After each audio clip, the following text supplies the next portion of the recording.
আজখারা স্টাডিতে সবাইকে স্বাগত। Welcome to আখড়া study. Today we shall learn West Bengal board class 6 English book blossoms, new syllabus, lesson 4, the shop that never was. একটু ভাবুন তো, এমন একটা দোকান যার আসলে কোনো অস্তিত্বই নেই, একেবারে মাথামারা ব্যাপার, তাই না? চলুন দেরি না করে এই দারুণ রোমাঞ্চকর গল্পটাতে ঢুকে পড়া যাক। গল্পের শুরুতেই কিন্তু বেশ রহস্যের গন্ধ রয়েছে। এখানে আমরা দেখতে পাচ্ছি ছোট্ট ছেলে গিপ আর তার বাবাকে। গিপের তো প্রচণ্ড উৎসাহ, মানে টেক্সটের ভাষায় যাকে বলে কিননেস।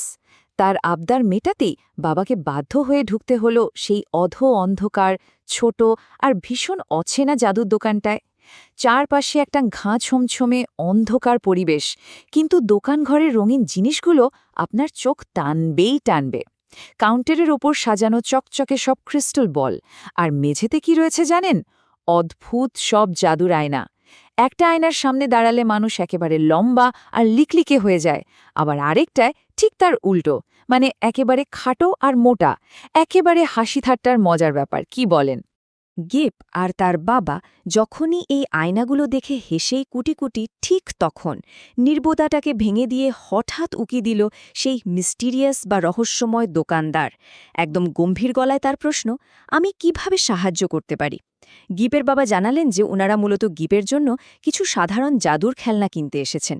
কথাটা শুনে দোকানদার একটু ভাবল, তারপর চোখের পলকে ঠিক জাদুর মতোই নিজের মাথার চুল থেকে অস্ত একটা কাঁচের বল বের করে আনল, আর ভীষণ অদ্ভুত একটা সুরে বলল, এই রকম কিছু? ভাবুন অবস্থাটা, একেবারে মাথা খারাপ করা ব্যাপার। মুহূর্তটা চিন্তা করুন এবার, পুরো ম্যাজিক। গিপ তো অবাক হয়ে হা করে আছে। সে যখনই ওই কাচের বলটা নেওয়ার জন্য হাত বাড়ালো, কি হলো জানেন? তার হাতের তালু একেবারে ফাঁকা, বলটা যেন হাওয়ায় মিলিয়ে গেল। আমরা যেমন ম্যাজিক শোতে দেখে বিস্ময় হতবাক হয়ে যায়, ঠিক তেমনই চোখের সামনে থেকে একটাং অস্ত জিনিস উদাও। একই ভেলকি! আর ঠিক সেই মুহূর্তে দোকানদার একটু মুচকি হেসে বেশ দুষ্টুমি করা শুরু বলল, ওটা তো আপনার পকেটে। গিপসের বাবা তো একথা শুনে একেবারে আকাশ থেকে পড়লেন। পকেটে হাত দিয়ে দেখেন, অবাক কাণ্ড, বলটা সত্যিই তার নিজের পকেটে রাখা। এখানেই কিন্তু শেষ নয়। এরপর দোকানদার নিজের গাল থেকে একটা বিজনেস কার্ড বের করে দিল। হ্যাঁ, গাল থেকেই, যাতে বড় বড় করে লেখা জেনুইন ম্যাজিক গুডস বা খাঁটি জাদুর জিনিসপত্র। এই জাদুর খেলে আমরা এবার ভালো মতোই মজতে শুরু করেছি। জাদুর চমক তো চলছেই। দোকানদার এবার গিপের দিকে তাকিয়ে বেশ হাসিমুখে বলল, তুমি একটা ম্যাজিক বক্স চেয়েছিলে, তাই না? গিপ মাথা নাড়িয়ে হাঁ বলতেই দোকানদার জানালো, ওটা তো তোমার পকেটেই আছে। গিপ তাড়াতাড়ি পকেটে হাত দিয়ে দেখে, সত্যিই একটা ম্যাজিক বক্স। আর তারপরে ঘটে যায় সেই চমকে দেওয়ার মতো ঘটনা। দোকানদার কাউন্টারের পেছনে গিয়ে হঠাৎ গায়েব হয়ে গেল, কোথাও কেউ নেই। একটু পরে ঘরের অন্ধকার একটা কোণ থেকে বেশ রহস্যময়ভাবে সে আবার বেরিয়ে এলো। কি ভাবছেন, এ তো পুরো ভূতের গল্প? অন্ধকার কোণ থেকে বেরিয়ে আসার পর দোকানদার গিপের বাবার আঙুল ধরে হালকা একটু টান দিল, যাকে ইংরেজিতে বলে টাগ। বেশ সম্মান জানিয়েই বলল, আপনি কি আমাদের শোরুমটা দেখতে চান স্যার? গিপ তো তখন ওই জাদুকরের ভ্যালকিতে একেবারে মুগ্ধ হয়ে পড়েছে। গিপের বাবার মনে মনে একটু অস্বস্তি হচ্ছে ঠিকই, কিন্তু ছেলের এত আগ্রহ দেখে তার হাত ধরে এগিয়ে গেলেন সেই অদ্ভুত শোরুমের দিকে। শোরুমে ঢুকে তো বিষম বিস্ময়, চারিদিকে রঙিন সব খেলনা, কিন্তু এইগুলো বাস্তবে আসলেই অসম্ভব। জাদুর ট্রেন রয়েছে, যাতে কোনো বাষ্প বা ইঞ্জিন নেই, কিন্তু দিব্যে ছুটছে। আর ছিল এক বাক্স খেলনা সৈন্য বা টয় সোলজার্স।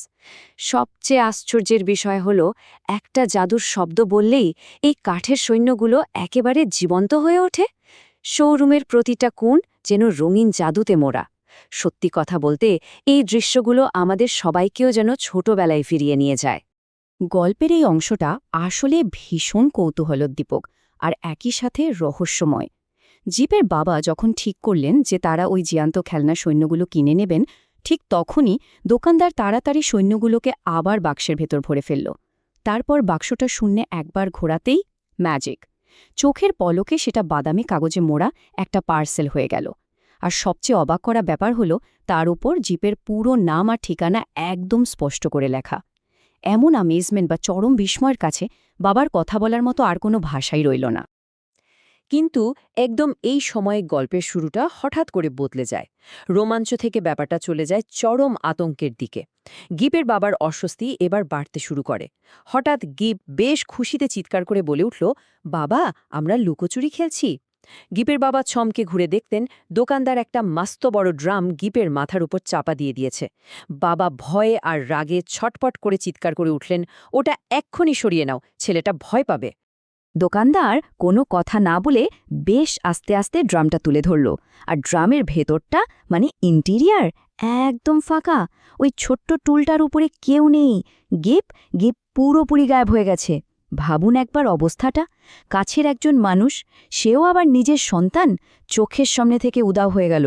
একজন বাবার মনের অবস্থা তখন কতটা ভয়াবহ হতে পারে তা সত্যি কল্পনাতীত। ভয়ে, আতঙ্কে আর সাথে প্রচণ্ড রাগে গিপের বাবা পুরোপুরি দিশাহারা হয়ে পড়লেন। আমার ছেলে কোথায় বলে তিনি সোজা ওই দোকানদারের উপর ঝাঁপিয়ে পড়লেন। আর তারপরে ধারাম এক চরম অন্ধকারের মধ্যে তলিয়ে গেলেন তিনি। চারিদিকে কিছু দেখা যাচ্ছে না, কোনো শব্দও নেই, শুধু একটা হিমশীতল গা ছমছমে অন্ধকার, যেন সবকিছু শূন্য হয়ে গেছে। হঠাৎ করে ঘর কাটল।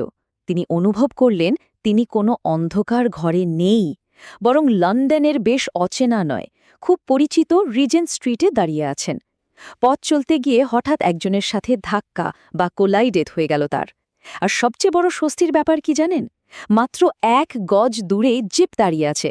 তার চোখে মুখে ভয়ের কোনো ছাপই নেই, বরং তার হাতে ধরা 4টে পার্সেল ঠিক যেন কিছুই হয়নি।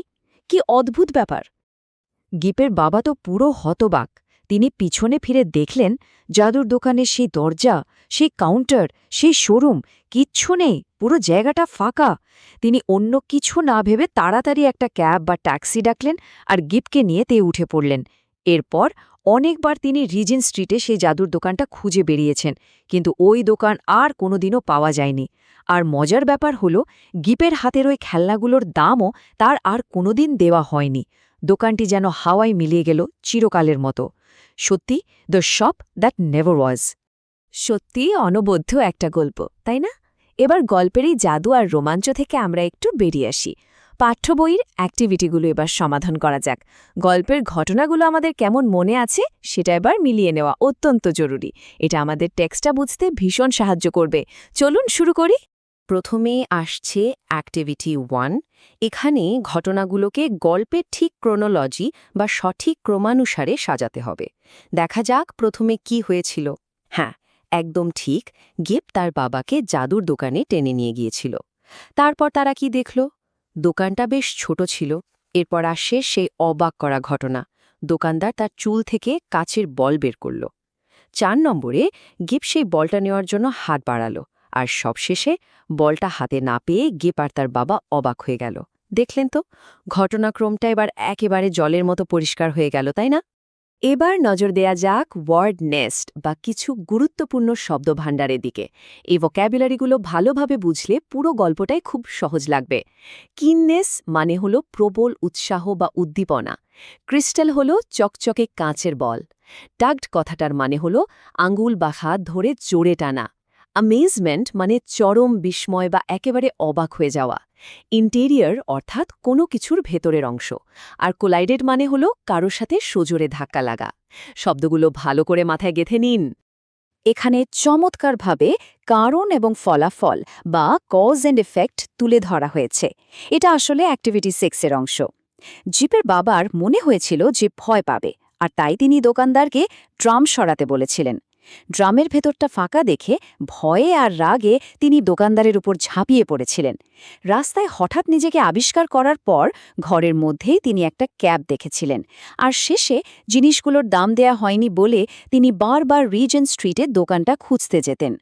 একটা ঘটনা থেকে কিভাবে আরেকটা ঘটনার জন্ম হয় তা খুব সুন্দর করে সাজানো আছে এখানে। গল্পের বিশ্লেষণ তো অনেক হলো, এবার একটু গ্রামার বা ব্যাকরণ শেখা যাক। আর্টিকেলের একটা ভীষণ মজার নিয়ম আছে। সাধারণত আমরা জানি ভাওয়েলের আগে অ্যান বসে, কিন্তু ইউনিক বা ওয়ান শব্দের শুরুতে ভাওয়েল থাকলেও এদের উচ্চারণ যখন ইউ বা ওয়াইয়ের মতো কনসোনেন্ট সাউন্ড হয়, তখন এদের আগে কিন্তু অ্যান না বসে আ বসে। আবার উল্টো দিকে অনেস্ট বা আওয়ারের শুরুতে এইচ থাকলেও উচ্চারণটা কিন্তু ভাওয়েলের মতো, অর্থাৎ ও বা এ হয়। তাই এদের আগে অ্যান বসে। বিষয়টা আসলেই খুব ইন্টারেস্টিং, কি বলেন? তাহলে এই মজাদার নিয়মটা কাজে লাগেই অ্যাক্টিভিটি 8 সমাধান করা যাক। প্রথমটা হলো ওয়ান ডে ম্যাচ।